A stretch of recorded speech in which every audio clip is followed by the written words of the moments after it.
Bismillahirrahmanirrahim. Wal maqalatu, dan perkataan al khamisata asyara yang ke-15,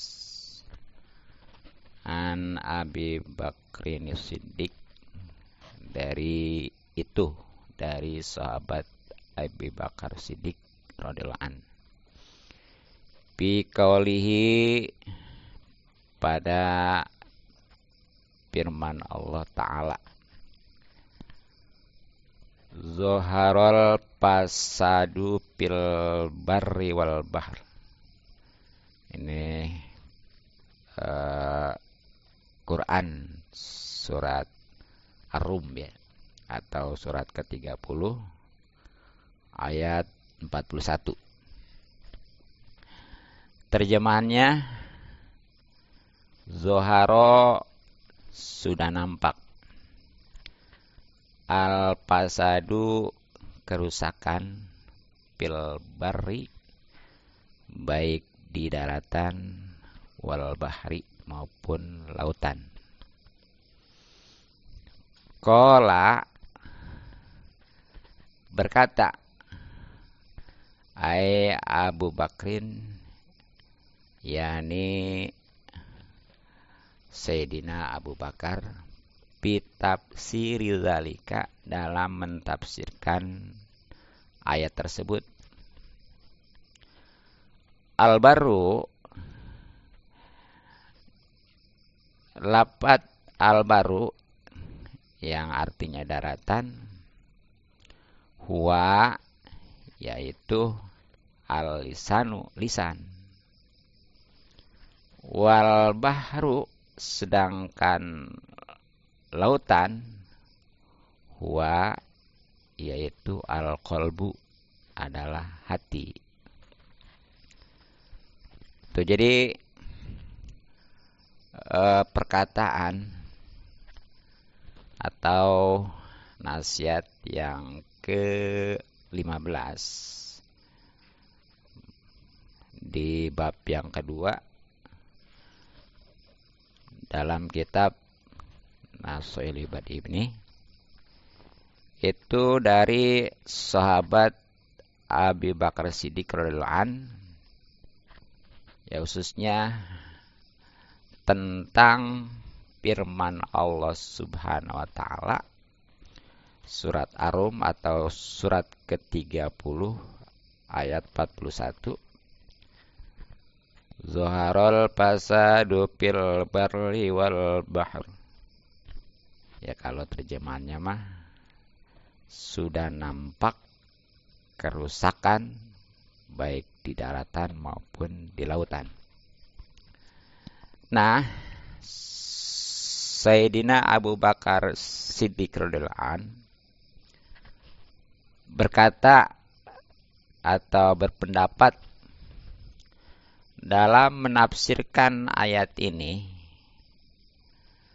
Nah, pengertian barri yang artinya daratan itu dimaksud oleh Sayyidina Abu Bakar adalah lisan. Tuh ya. Sedangkan al-bahrunya yang artinya yang terjemah lautan, nah itu ditafsirkan oleh Sayyidina Abu Bakar sebagai hati. Jadi kalau secara zohir mah tadi sudah nampak kerusakan baik di daratan maupun di lautan. Tapi ditafsirkan oleh Sayyidina Abu Bakar ya adalah sudah nampak kerusakan baik di lisan sebagai tafsir dari daratan maupun di hati sebagai tafsiran lautan gitu ya. Nah, makanya fa'ila pasada, maka apabila rusak al-lisanu lisan, Bisabbi, dengan mencaci maki, masalan umpamanya. Bakat, maka nangis atau menangisi, alaihi, atas lisan tersebut, an-nufusu, ya, jiwa-jiwa, gitu. Al asosu, yakni jiwa-jiwa, min bani adama, daripada keturunan Nabi Adam atau manusia. Itu jadi itu. Kalau atau ketika lisan sudah rusak nih ya, dengan mencaci maki, dengan memfitnah umpamanya, dengan bohong dan lain sebagainya lah pokoknya. Maka itu pasti karena lisan itu, ya, jiwa-jiwa daripada keturunan Nabi Adam atau manusia khususnya kita itu akan menangis, akan berduka itu ya, berduka cita.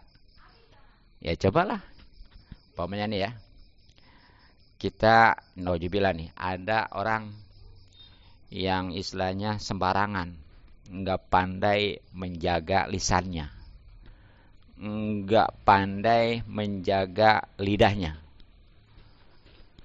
tuh sehingga wah pokoknya mah gampang dia ngomelin orang, mencaci maki, ya berdusta, apalagi memfitnah ya. Maka otomatis orang-orang yang dicaci maki, yang dibohongin, apalagi difitnah mah pasti kan berduka. Nah disitulah jadi kerusakan tuh di lisan itu ya, sudah nampak tuh.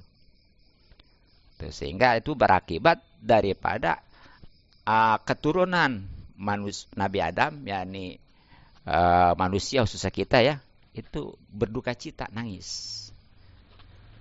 Nah sedangkan wa illa pasada, dan ketika rusak al-qalbu, hati, birriyai, dengan riya, masalan umpamanya bakat, maka menangis alaihi, karena kerusakan hati tersebut, al malaikatu, para malaikat. Tuh ya, sedangkan nih kalau hati itu rusak sebagai penafsiran daripada lautan tadi, ya, seperti dengan riya umpamanya, ya kasononya takabur, ujub ya. Nah itu tuh. Jadi yang sifatnya yang hubungan dengan hati lah. Maka pasti tuh malaikat yang menangis. Menangisnya kasihan gitu ya. Dia beramal umpamanya, tapi enggak ikhlas, riya. Ya, ataupun dia lulus dari riya tapi dia ujub, tetap aja. Nah itu malaikat yang berduka. Nah, makanya itulah yang dimaksudkan sudah nampak kerusakan di hati sebagai penafsiran daripada lautan tadi gitu ya. Nah, apa sebabnya dan hikmahnya gitu ya? Diciptakannya lisan mah satu, sedangkan yang lainnya mah banyak gitu ya. Ini nih, ya seperti telinga dua ya, benar gak? Mata dua, tapi lisan satu. Apa sebabnya nih? Kila, dikatakan al-hikmatu hikmah pi analisana,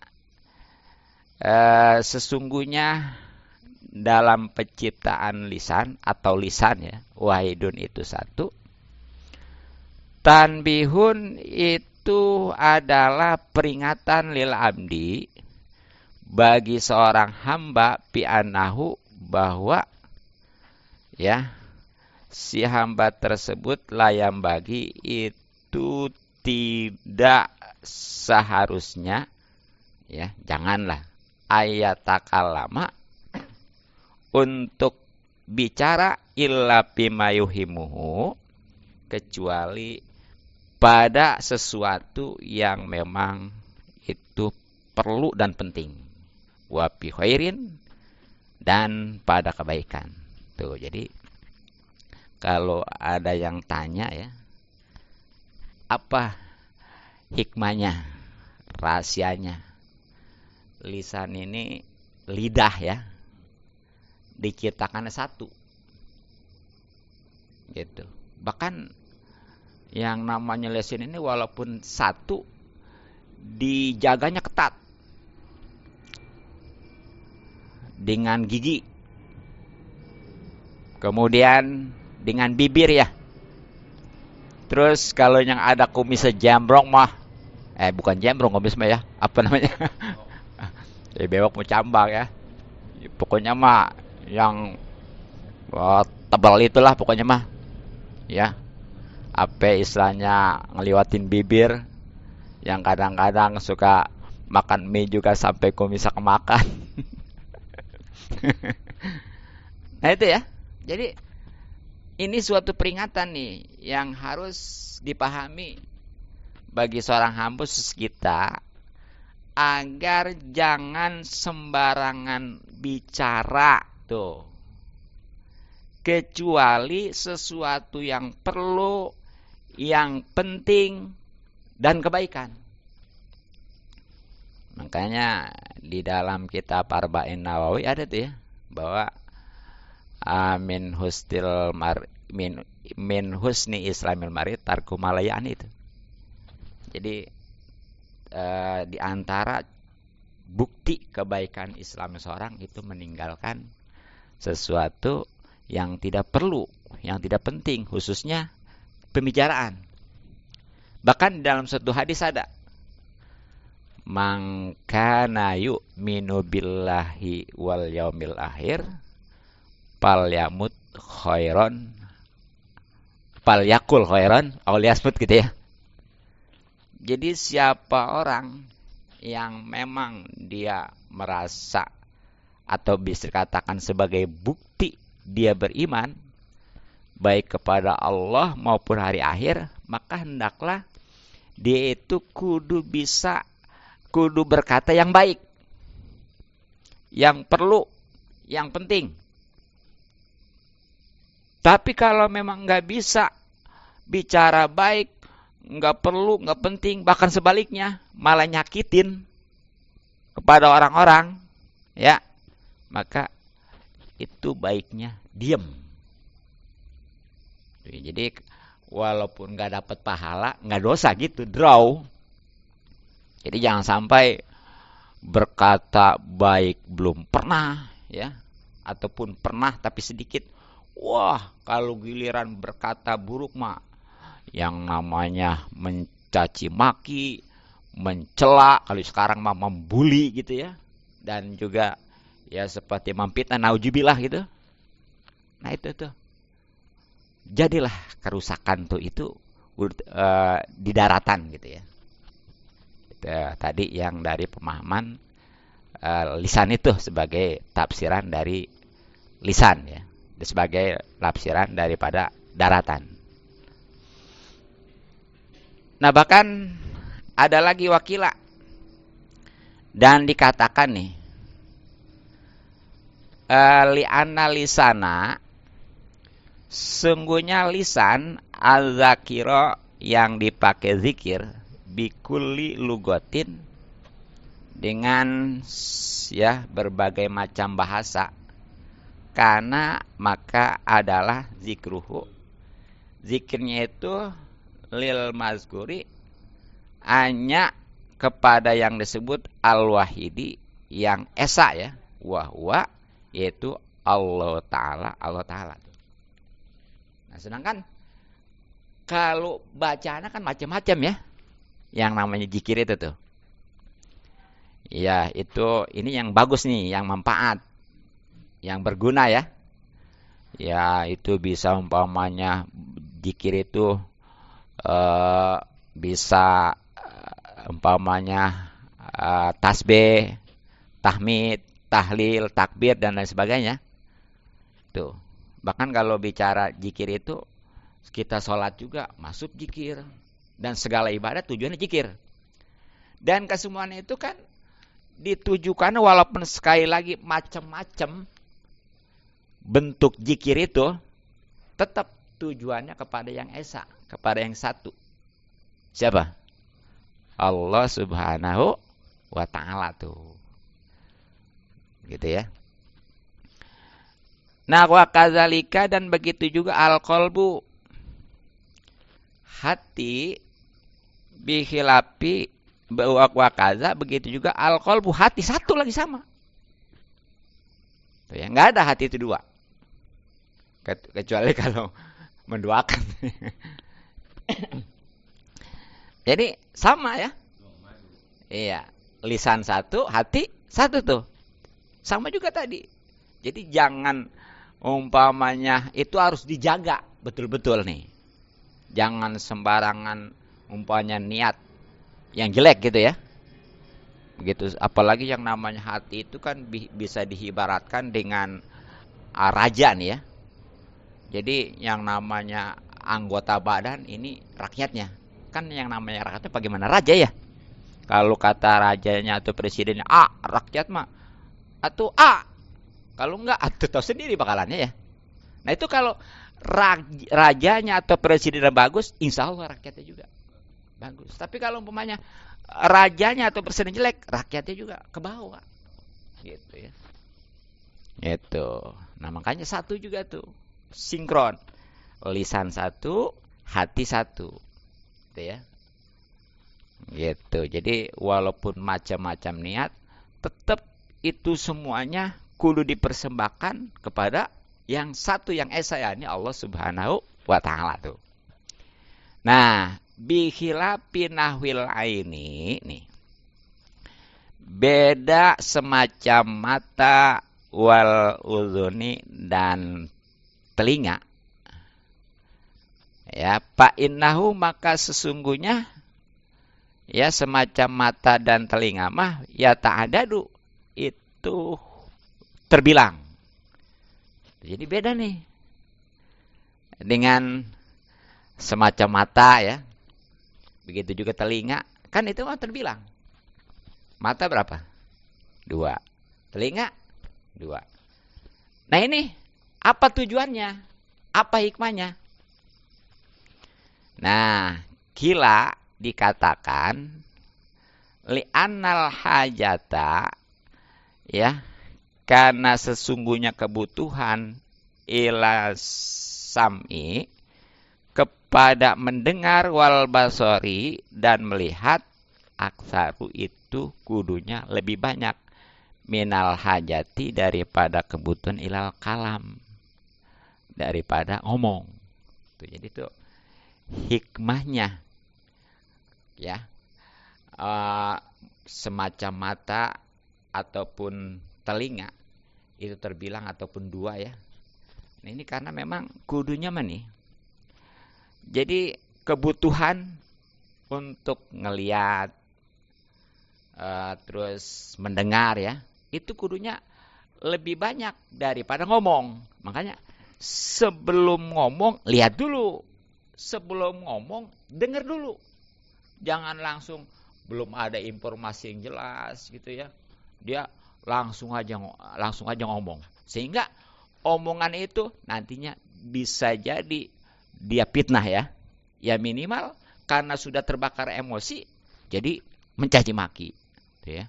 Apalagi yang memang orangnya sudah seujon aja yang ada membuli. Nauzubillah min dzalik.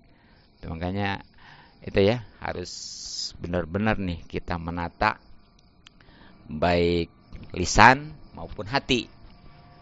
Gitu ya. Jadi jangan sembarangan diumbar. Artinya jangan sembarangan ngomong. Kalau belum istilahnya ada data-data gitu ya. Ada penjelasan baik tadi lewat mata penglihatan maupun pendengaran. Nah, karena nanti itu dari dari omongan nanti bisa jadi masuk ke hati dan akan bahaya nih kalau hati itu sudah rusak karena nanti ya bisa mengacaukan anggota badan seluruhnya gitu ya. Nah, mungkin itu ya kurang lebih eh, makalah perkataan atau nasihat yang ke-15 pada bab kedua kitab Nasolibat ya, khususnya dari Sayyidina Abu Bakar Siddiq tentang penafsiran Al-Quran surat 30 ayat 41, yakni Zuharul fasadu fil bari wal bahr. Mudah-mudahan manfaat. Wallahu a'lam bishawab.